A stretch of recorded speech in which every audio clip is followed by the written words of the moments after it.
In the name of the Father, and of the Son, and of the Holy Spirit. Amen. Hail, Holy Queen, Mother of mercy, our life, our sweetness, and our hope. To thee do we cry, poor banished children of Eve. To thee we present our sighs, mourning and weeping in this valley of tears. Turn then, most gracious Advocate, our eyes of mercy towards us. And after this our exile, show unto us the blessed fruit of thy womb, Jesus. O clement, O loving, O sweet Virgin Mary, pray for us, O Holy Mother of God, that we may be made worthy of the promises of Christ. the Father, the Son, and of the Spirit. Amen. So good evening, everyone. Good evening, Father. Okay, so today we are on page 45, right? So then before we embark on Martin Luther and the protesters, we are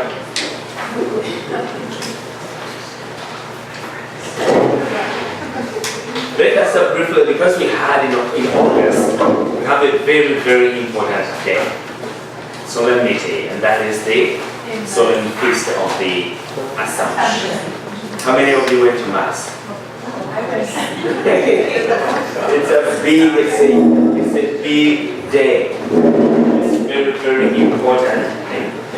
That's why it is this week holiday of education. It is big, and reason being this, okay, that because this is what all of us are working for, fullness of redemption in Christ Jesus, to be fully redeemed. So being in 1950, Pope who? Yes, the one.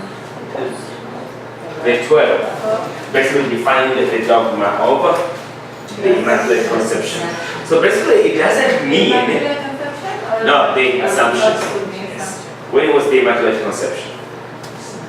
18? Okay, when did the lady appear to a girl and tell her that I am the Immaculate Conception? Which shows that?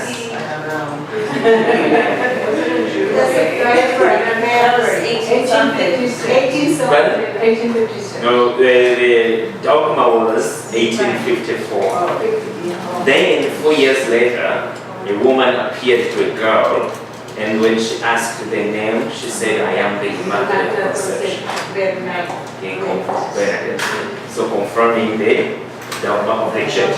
So when we talk about defining dogmas, it doesn't mean that when the Pope defines it, then that's when the church begins to believe. These are beliefs from the very beginning. But the church comes to a point whereby there was necessity to solemnly define it in a particular way, in this particular way. So there are not many defined dogmas in the church. That doesn't mean that a defined dogma is more important than what the church teaches in what we call the ordinary magisterium. Because one time someone came and told me that, well, the church teaches that, but it has never been defined, so it doesn't bind in conscience. Yeah, people don't understand. So there's what we call the ordinary,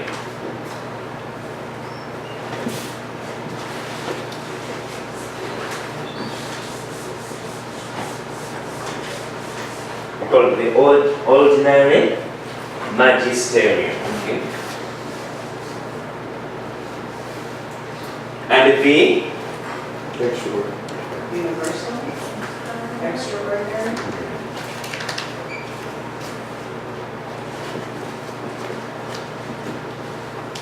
So both the teachings of the ordinary magisterium and the extraordinary magisterium are the deposit of faith. They have equal weight and equal importance. For example, the church has never, no pope in the history of the church has ever sat in a chair. The pope has a chair. A chair in Latin is called every diocese, you see there is a church called a cathedral. Because in a cathedral there is a chair, a cathedra, which is a symbol of the authority of the apostles. Because every bishop is a successor of the apostles. Okay? So, Peter, rather, the Pope is the successor of Peter. So there's the chair of Peter in Rome, the chair of apostolic authority called a cathedra. So when the Pope is defining teachings in this way, extraordinary teaching, he sits in that cathedra, that chair, okay, the chair of authority. So I solemnly declare and define. It's a solemn declaration and a definition. So it sits there. So, but the Pope has not copied the history of the church, has ever sat in a chair and said that Jesus is Son of God. I define it that Jesus is Son of God. No. But that is the basic teaching of our faith. No Pope has ever sat in a chair and said that Jesus rose from the dead.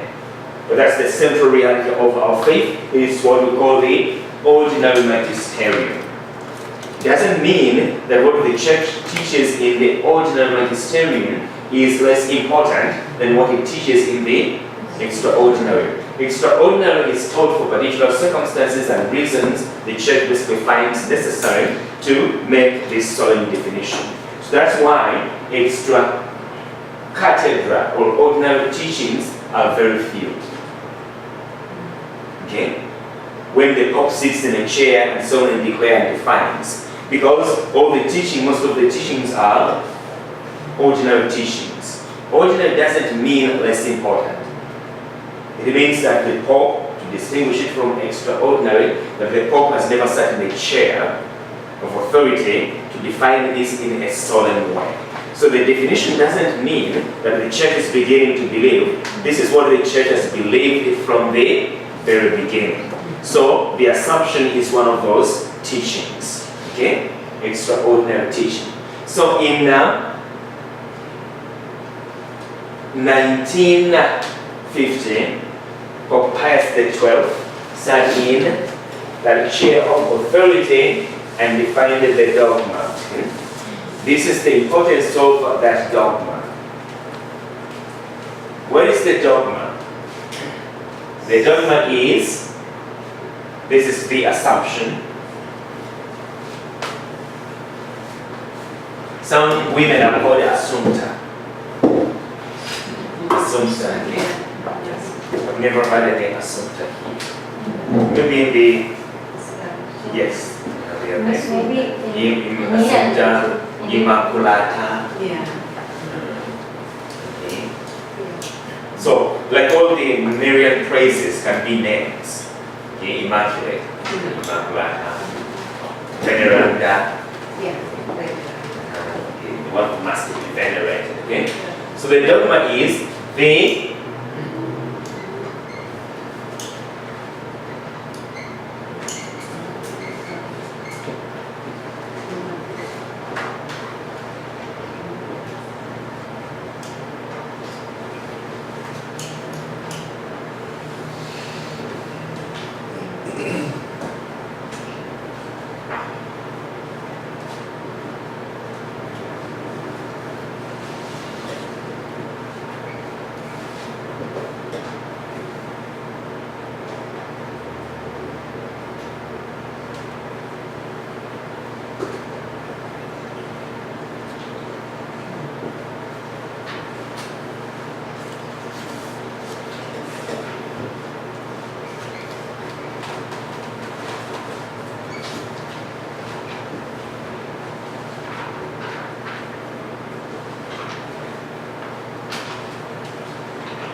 so that is the dogma, the Immaculate, of the Assumption.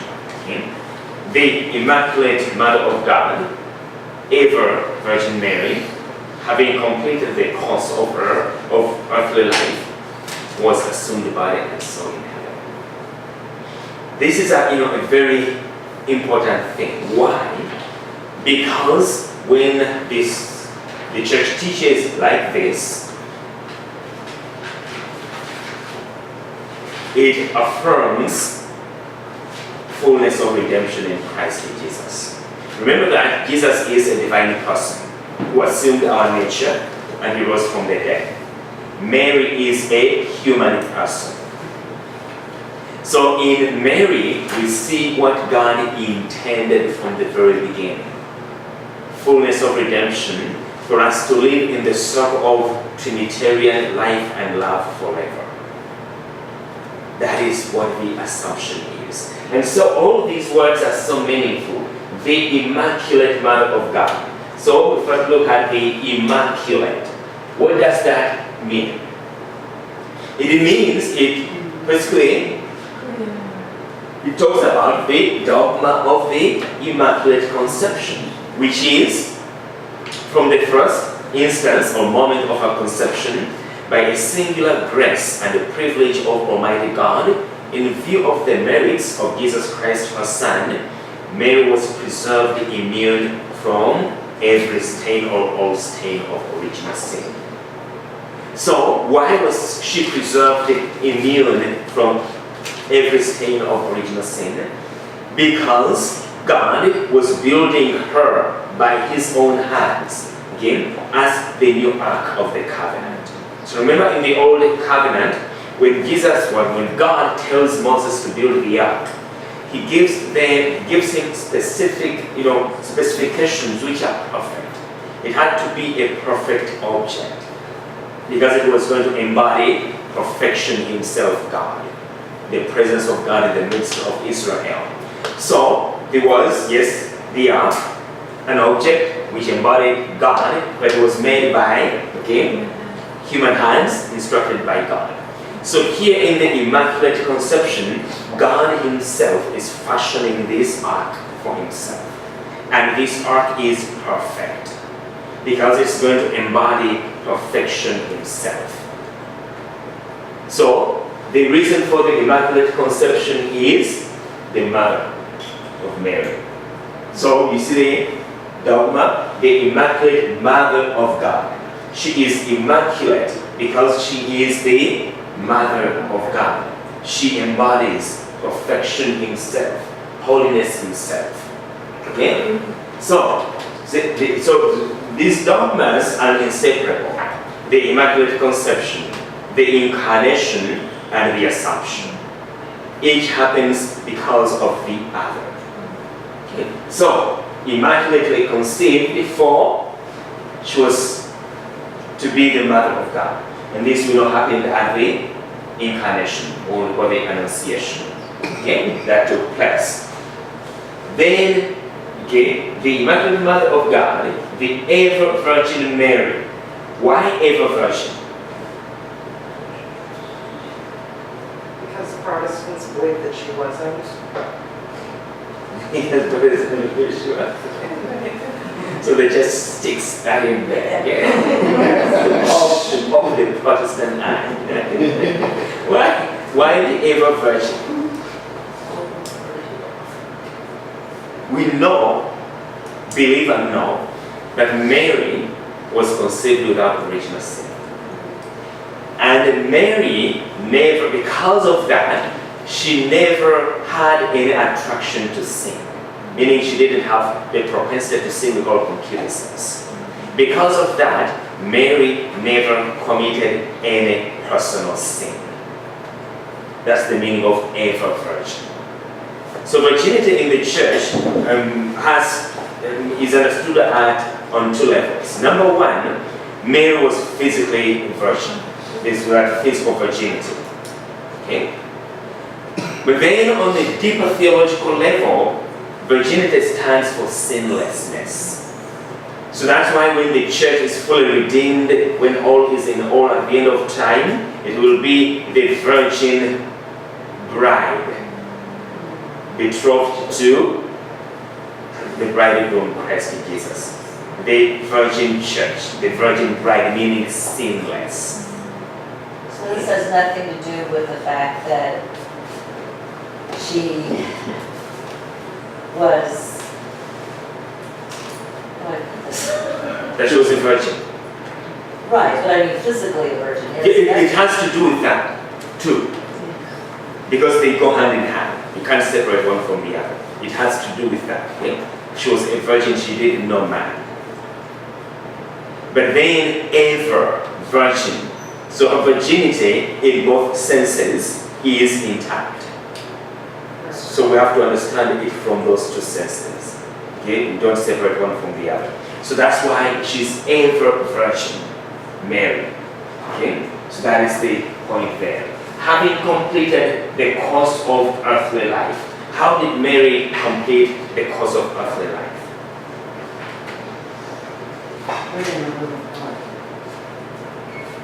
Okay, but yes, she did that all through her life. But now we're talking about the completion. Her life. How did he complete the course of earthly life? When she died. So you hear some people say, well, Mary didn't die. Well, Mary died. Okay. She's buried. Yes. Where? She died. She completed her earthly pilgrimage. Okay, the place for all is in Ephesus. In that area. Okay. I was curious because I went to Ephesus. Yeah. And they have her house where she lived or supposedly lived. I'm not really sure. Never been to Ephesus, yeah, but yes. So yes. But she died. Because some people will tell you, well, she went, yes, she went to sleep, but that is the biblical term for dying. Those who fall asleep in Christ. Because they call dormition, the place where she is. She fell asleep. Dormition is Latin, like a dormitory. That's the place where you sleep. Oh, okay. So dormition means yes. The Nazareth is the place where she is, and they call the dormition. yes, the dormition. So some people say, well, she didn't die, she just fell asleep. The church teaches Mary completed her earthly pilgrimage, she died. Okay? So that's how we complete our earthly pilgrimage. So when she died, okay, this is the significant thing here, which gives us the church hope. Because Mary is the sign of the church. She is the exemplar of the church. So because Mary was immaculately conceived, because she was never touched by any sin, sin is the principle of corruption. Okay? So we fall apart because of sin. And this is very important what we are explaining now. This is very important. Sin is the principle of corruption. If there were no sin, our bodies wouldn't corrupt, meaning they wouldn't fall apart. And so in line with this explanation, let's look at the Catechism, Article 1008. The importance of this article here, 1008, Catechism of the Catholic Church, 1008. Usually, ordinarily, when the church teaches, the church simply teaches something presupposing that we understand and know her authority. But because of the importance of the subject we are discussing here, assume the body and soul into heaven, the reason why Mary didn't corrupt, okay?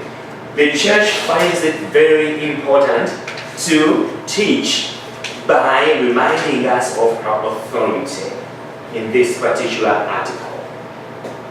Okay? 1008. So listen to what the church says in light of what we're explaining here now. Death is a consequence of sin. The church's magisterium, as authentic interpreter of the affirmations of scripture and the tradition, teaches that death entered the world on account of man's sin. Even though man's nature is mortal, God had destined him not to die. Death was therefore contrary to the plans of God the Creator and entered the world as a consequence of sin. Bodily death, from which man would have been immune, had he not sinned, is thus the last enemy of man left to be conquered. So we are going to break this down. So listen to that. Mary was never touched by the principle of corruption. Okay? So, the church's magisterium, the church here is appealing to her authority because of the importance of this subject. Many people, including many priests, have told some people that, well, our nature is mortal. Even if Adam and Eve didn't sin, we would have died anyway. Just think about that. So our nature is mortal. Okay? Even if Adam and Eve didn't sin, we would have died anyway. Where would we go? If Adam and Eve didn't sin, but were to die anyway, where would we go when we die?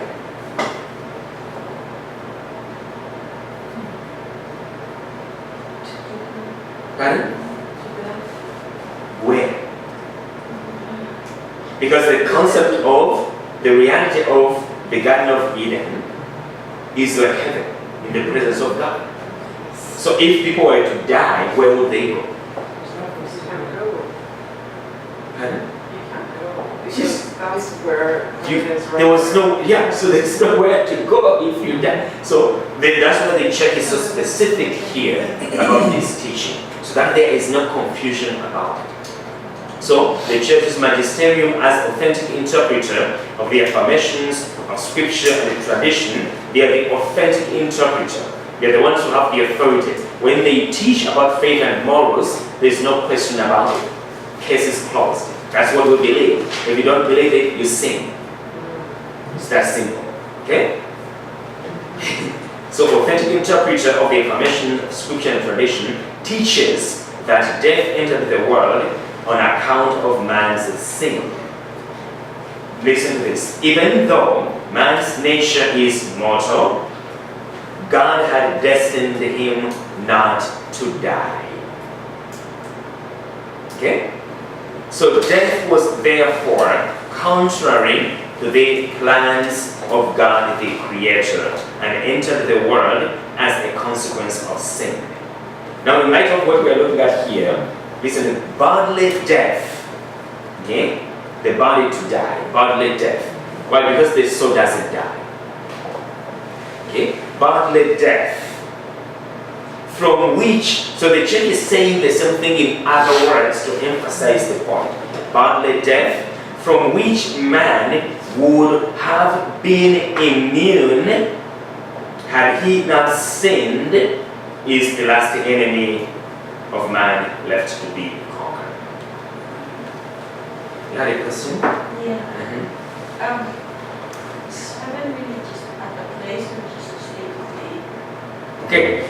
After this explanation, remind me not to answer that. So don't let me go for answering that. Okay? Okay. So she's asking whether heaven is a Place. or a State of being. is heaven a place or a state? We're going to explain that. Okay? So this is significant. Did Jesus die? Yes. He had no sin. He had no sin. Death is a consequence of sin. Did Jesus die? He had no sin. Yes, but did he die? Did he actually die? Yes. Death is a consequence of sin.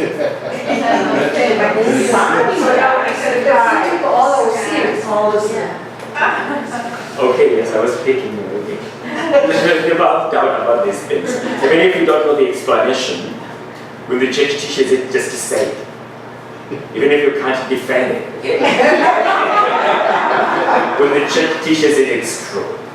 Okay? He died on account of our sins because he took upon himself our sinfulness, and basically my sins and yours, crucified him and killed him in his human nature.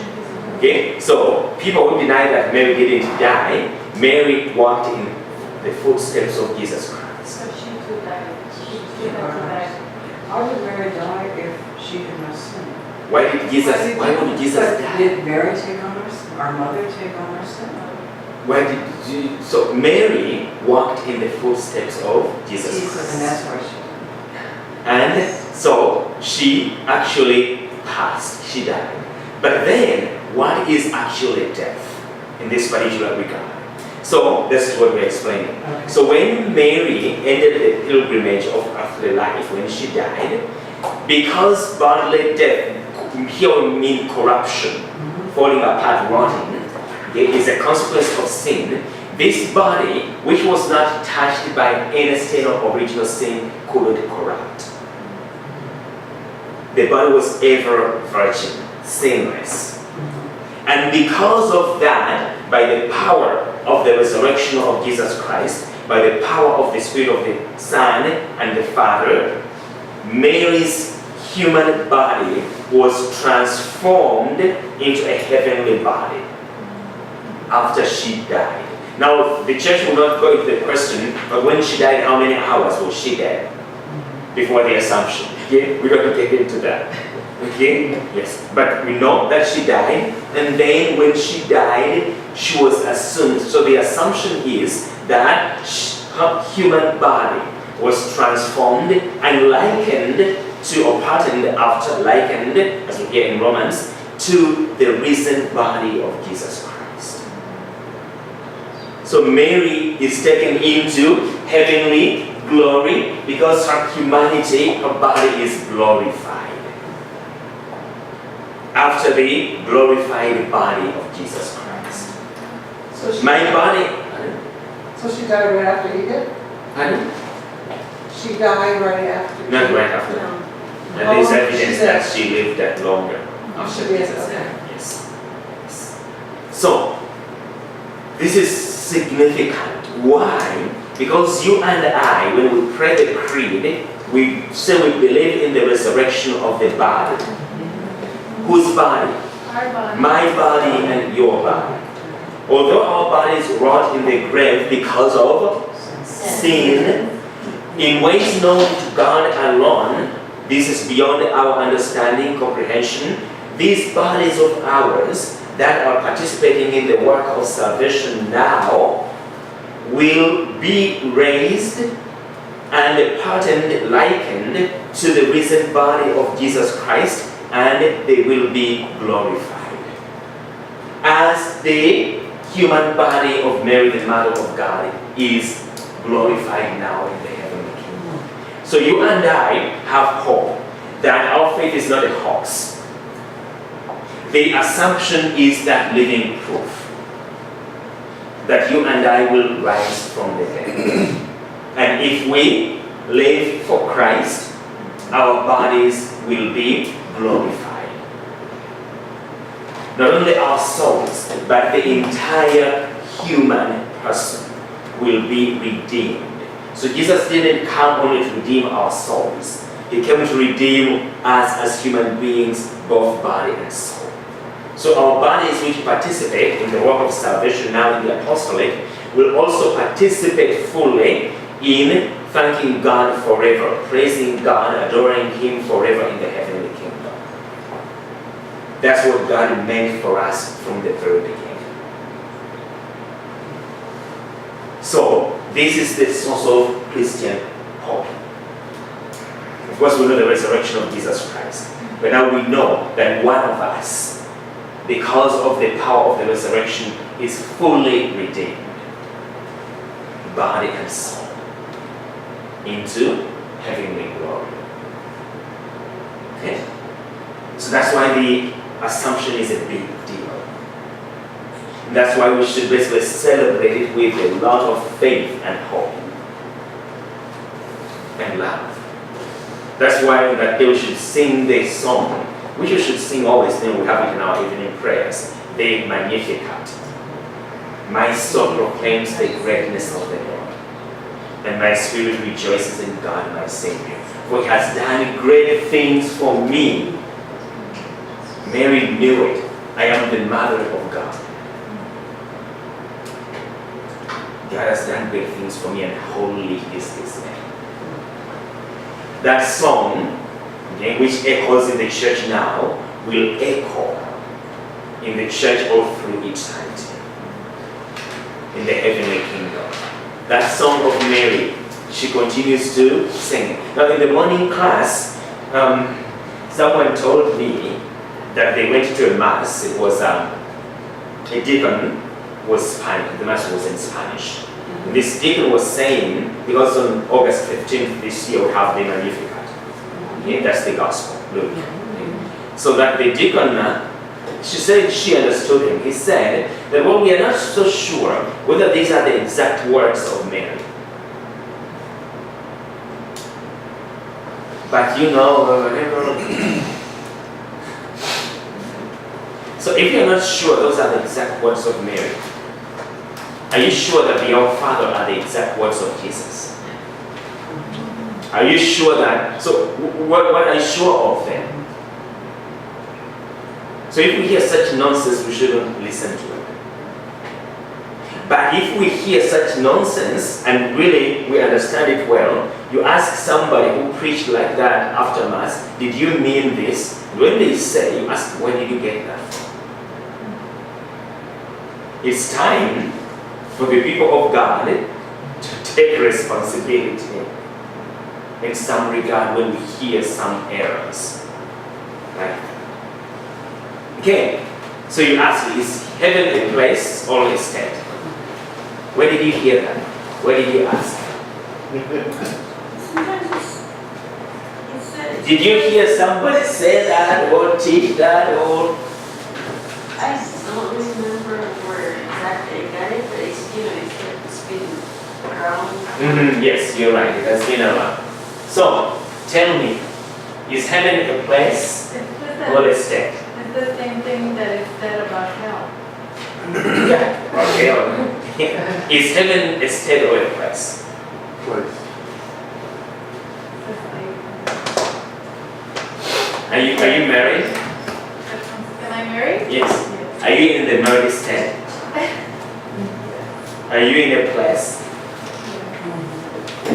How can you be in a place when you're in a state? Yes, you see where I'm coming with this. Okay, so that's why I love St. Augustine. That's why I love Pope Benedict. Because St. Augustine, always when he looks at this problem, a challenge about the faith, what does he do? Go to divine revelation. What does God reveal? What does God say? So these are theologians and people who want to, because people want to be novel. They want to say new things, okay? It's pride, human pride. Okay? When I preach and I said something which is new, I can't say anything new. Divine revelation is complete. There could be new insights into what is already there, but there is nothing new. So this idea of trying to be novel is what leads people into error. Yeah? So Augustine always goes back, what does God reveal? So let's go to the Gospel of John, chapter 14. Begin with verse 1. Father, in the scriptures, can we find a place where we can say the ever virgin? Yes. I'll show you. You may not say those words, okay? I know it's the That's the Annunciation, basically. When the angel comes to Mary, he says, "Hail, full of grace," meaning immaculate. Okay. It's for the Protestant when they are talking with us. Yes, yeah. The whole Luke, but you can refute all those arguments using Luke chapter 1. Okay. So, is heaven a place or is state? Chapter 15. Chapter 14. 14. Okay. I think it's place. You didn't say that. Chapter 14, okay? John chapter 14. We begin with verse 1. So basically the context here is this, that Jesus had basically told the apostles that he's going to die, suffer and die. And he had reprimanded Peter. And he announced that Peter, he will deny me. So everybody is downcast. So Jesus is trying to basically, uplift their spirits, okay? So that's how it begins. So do not let your hearts be troubled. So basically just Another one? yes, just hook on every word here because it's very important. Do not let your hearts be troubled. You have faith in God, have faith also in me. Because I am God, okay? Have faith also in me. In my Father's house, there are many dwelling places. If there were not, would I have told you that I am going to prepare a place for you? And if I go and I prepare a place for you, how many times have you heard place? And if I go and I prepare a place for you, I will come back again and take you to myself, so that where I am, you also may be. And then he goes on, okay? Philip asking him, we don't know where you're going, how can we know the way, so on and so forth. So, always go back to divine revelation. The book of Revelation presents heaven to us as a place.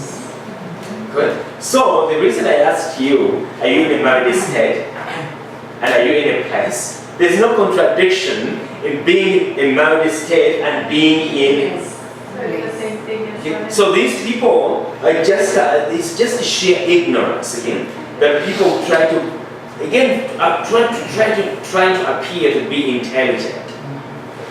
Okay? When in actual fact you're displaying your ignorance. So because it's a state, therefore you can, so if you are in a state, you can't be in a place. Okay. So this is just a confusion, okay? Which is, okay, if it's not a place, a state, okay, where are you? In a state of what?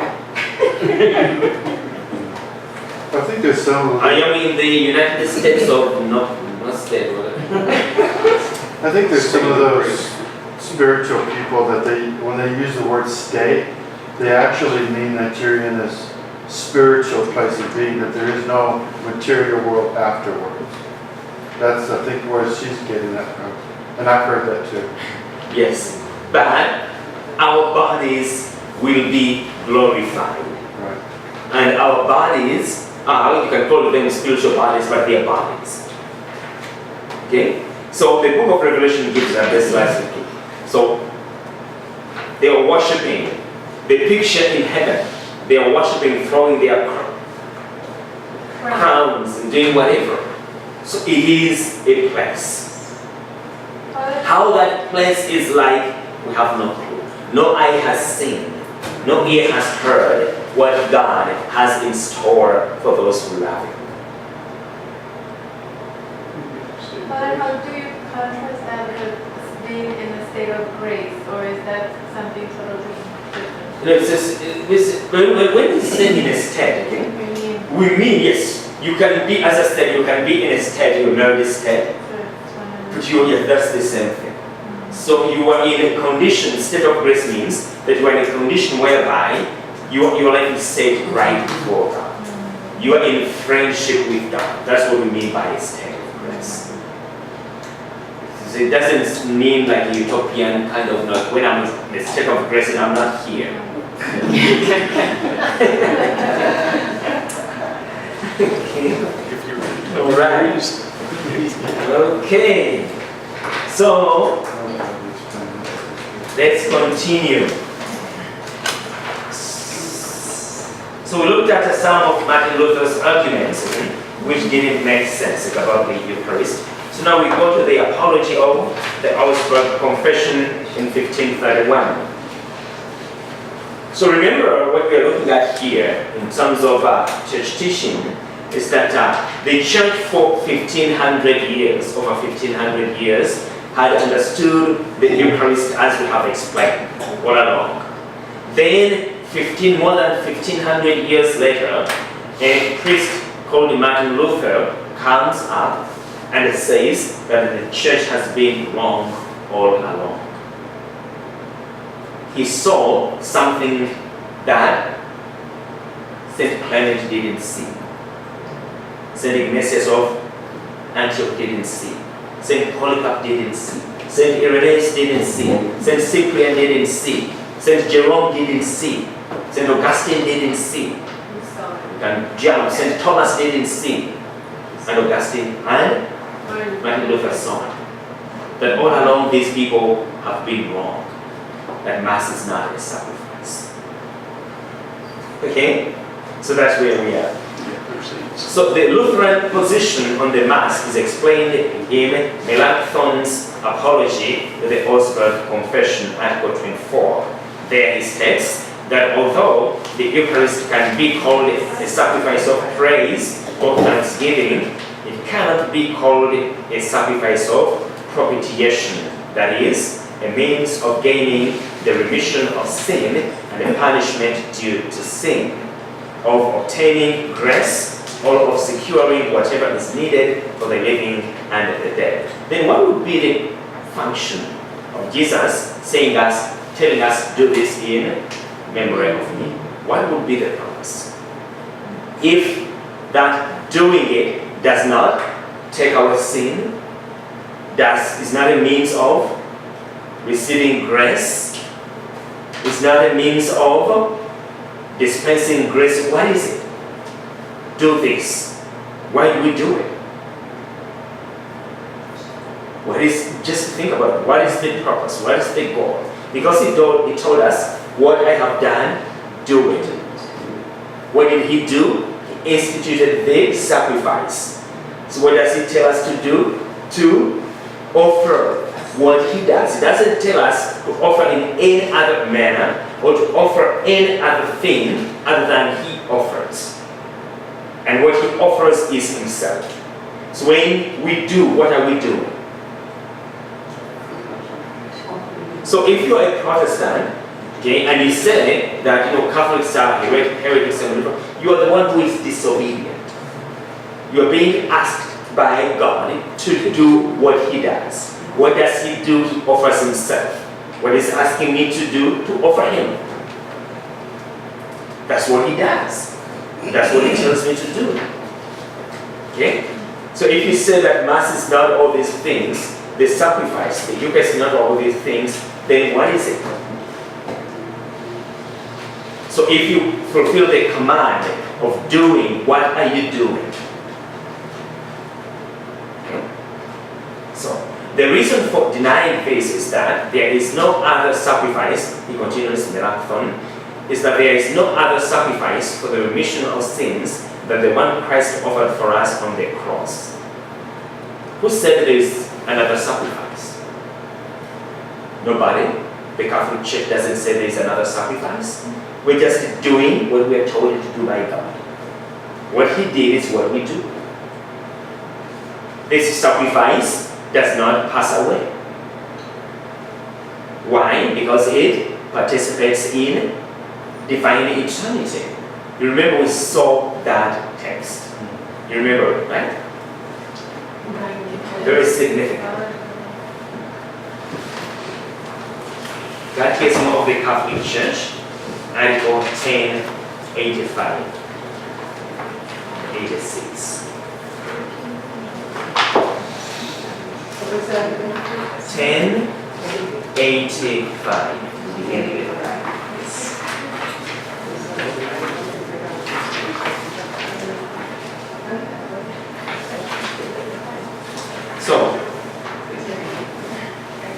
So we're going to read this again.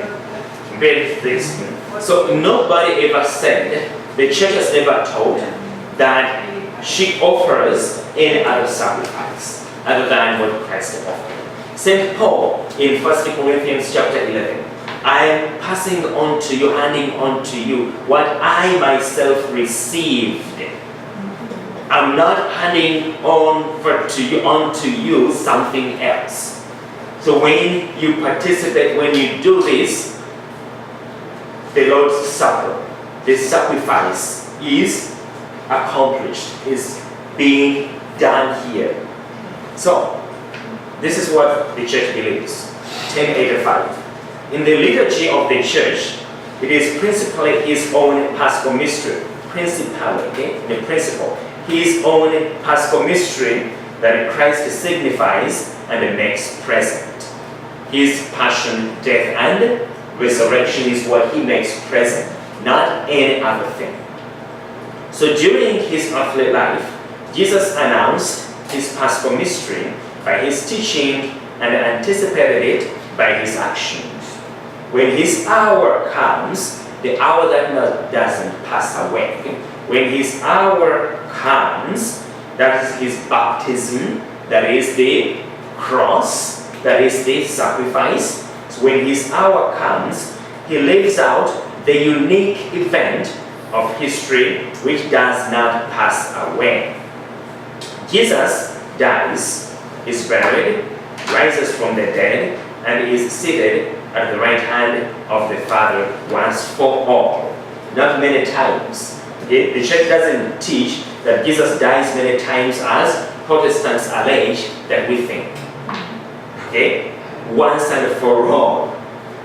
His Paschal mystery is a real event that occurred in our history.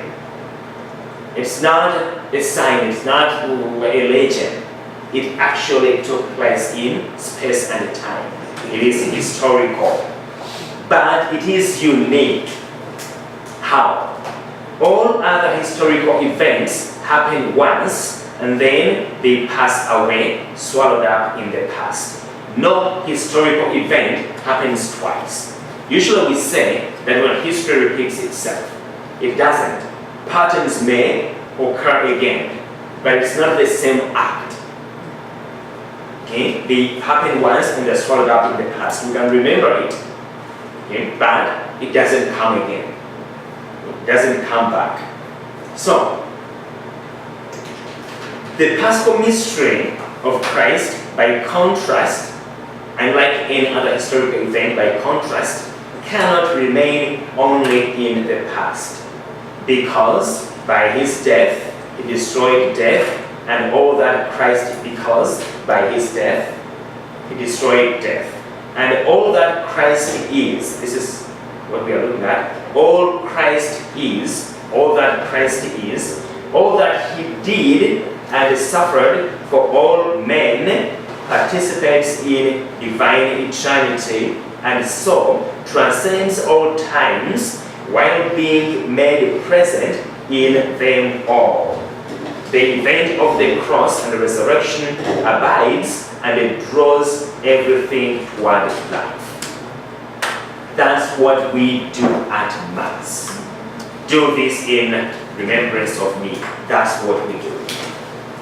So when Protestants accuse us of thinking that we are sacrificing Jesus, that we can come up with any other sacrifice apart from his more important, they don't know what we believe. Okay, we know what we believe. And what we believe is the truth. So listen to what this Melanchthon says. Only, he writes, only the sacrifice of Christ can be valid for the sins of others. Nobody disputes them. Okay? So, only the sacrifice of Christ can be valid for the sins of others. There is no other such sacrifice